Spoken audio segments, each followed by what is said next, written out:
Professor Wole Soyinka, it's such a great honor to be in conversation with you. A big welcome to Newzroom Afrika. Thank you. It's a pleasure. It's quite fitting that we are here to watch radio plays. I do wonder what radio means to you, more so if maybe we could take a walk down memory lane and visit in 1965 when you were accused of entering a radio station. I had a horrible feeling when you talked about what the radio meant to me, that you were going to refer to this history. I just had that feeling that this is where you are headed, at least one of the points where you're headed. Right.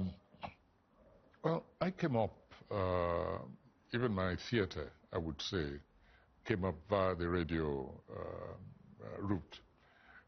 I remember listening to radio plays on our then very rudimentary NBC, I think it was Nigerian Broadcasting, NBS station, which is like a branch of BBC, you know, moving out, and listening to people quarreling and laughing and joking on the rediffusion box, and gathered somehow that this was radio drama. I believe that that's when I became conscious, at a very young age, of the possibilities of radio as a means of dramatic diffusion, and even gradually, of course, the genre itself, how it was produced, and so on and so forth. So, I mean, it's part and parcel of the oral tradition of all societies. Mm-hmm. You speak of dramatic diffusion. There was a time when you were incarcerated following that, and upon your release, you said the following words: justice is the first condition of humanity. You've lived through military rule, you've lived through democratic rule. What does justice mean to you in 2024? Well, you could, it's a very large word, of course. People talk of economic justice. People talk of the equality of opportunity as being a condition of social justice, and of course I agree with that. And many other aspects, justice, for instance, in gender relationships, human relationships.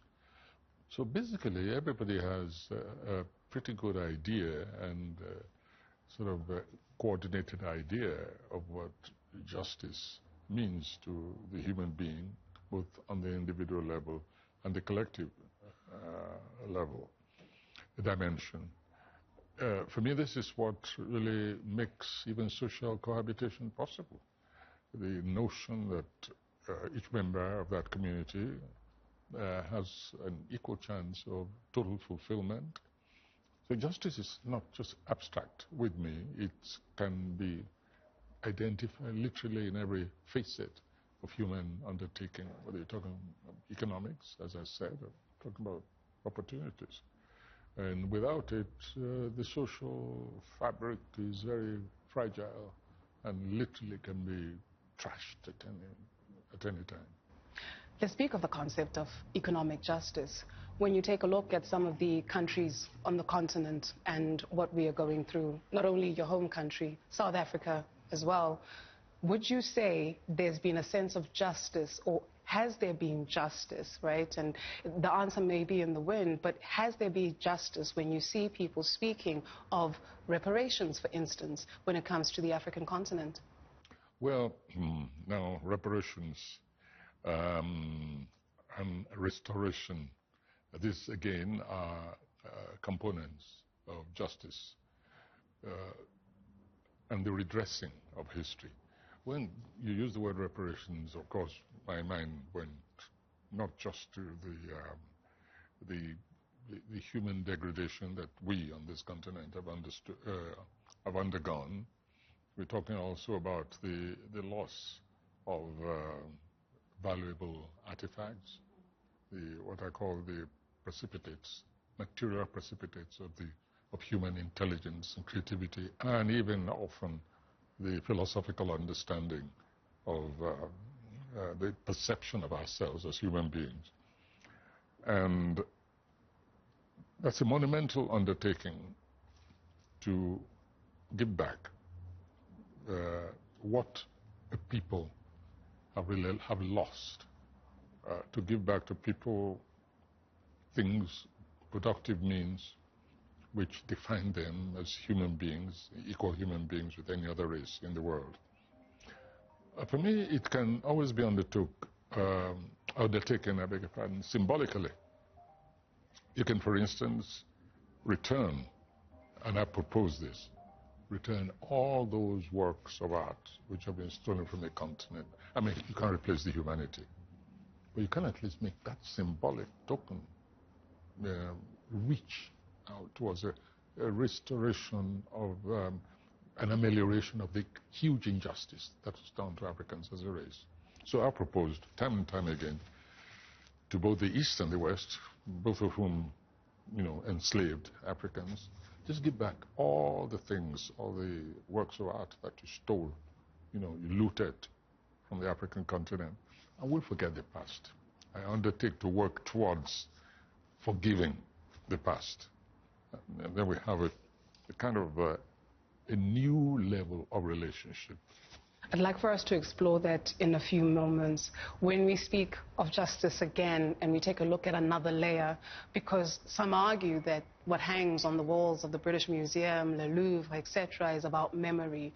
And so when we speak of who we are as a people, is there memory of who we are or who we were before colonialism, before the violence, before the dispossession? Oh, that memory is very strong. If it weren't there, if it weren't strong, there wouldn't be even, first of all, the talk of reparations.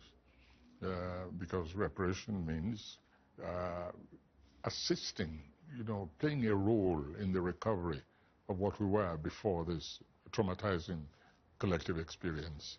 So that memory is very strong. It's strong not merely in the diaspora, it's strong even on the continent. We're constantly reminded of it when we look at even the causes of friction on the African continent, which are traceable to the interruption of the organic development of our societies, be it on the economic line, on the cultural line, even in human relationships.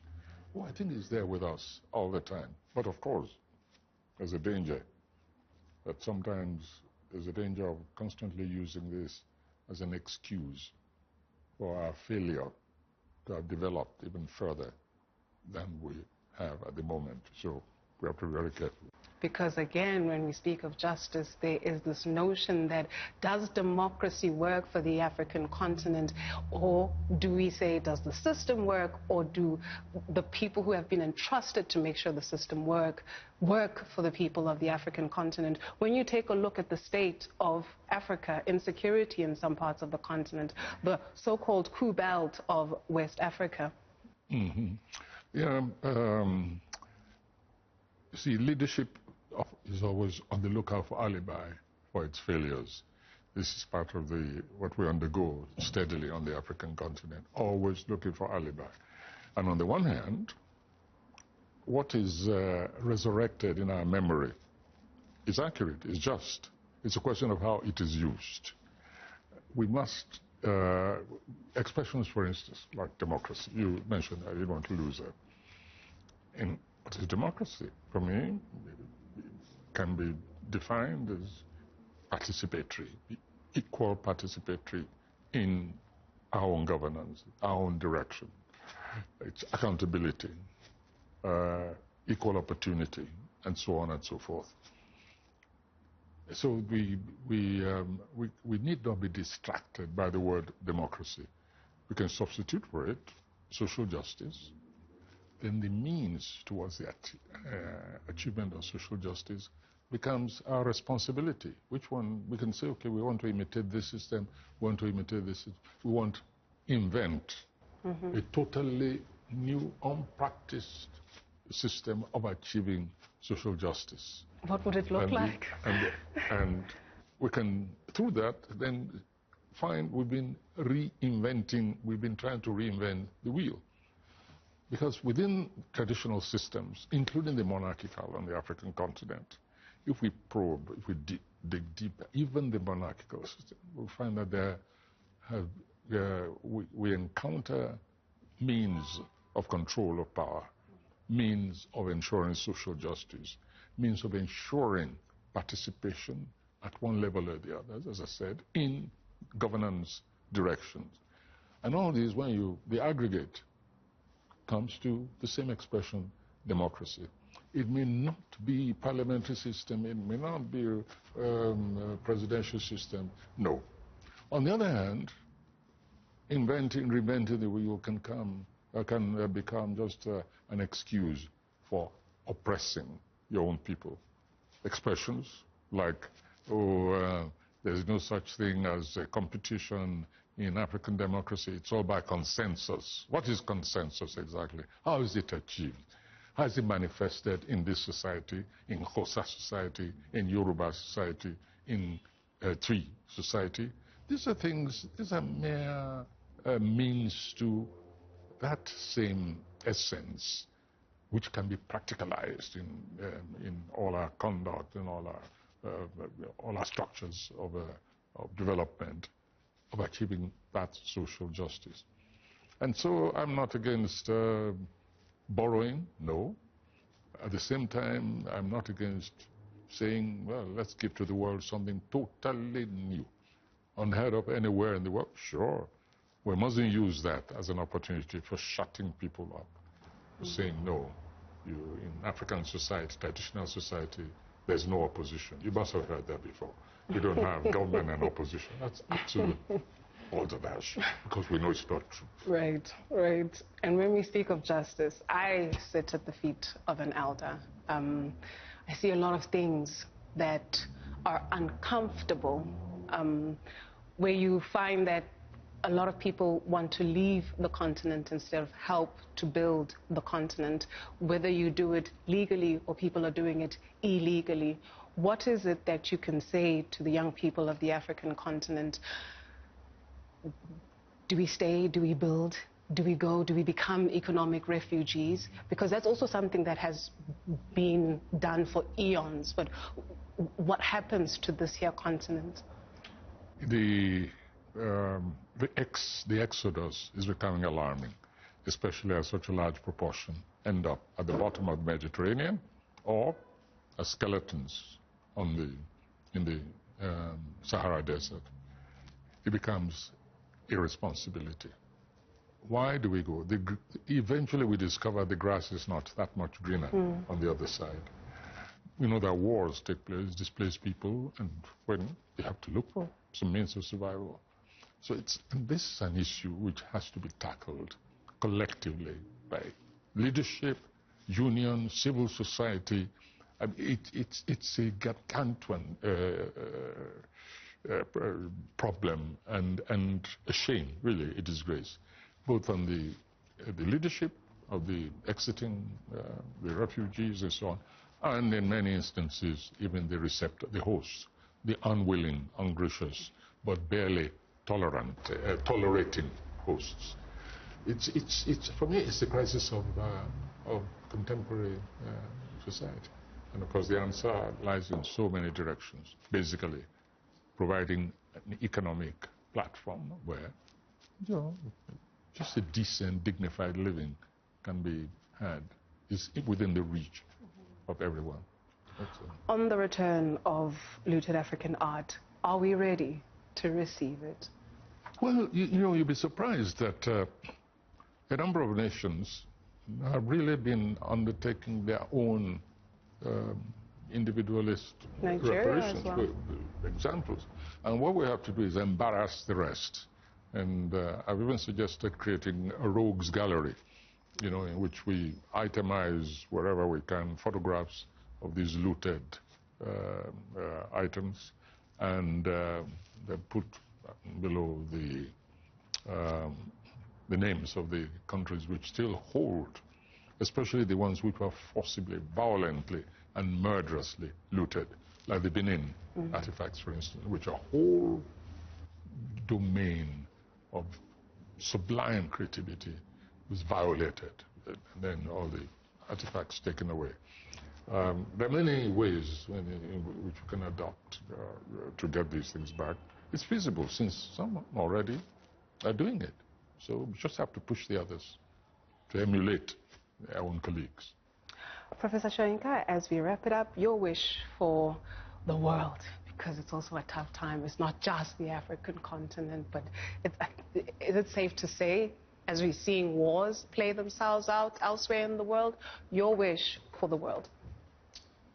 My wish for the world is that we manage to get rid of lunatic leaders wherever they are, whether they're in the Soviet Union, or they're in Gaza, or they're in the United States of America, or they're on the African continent.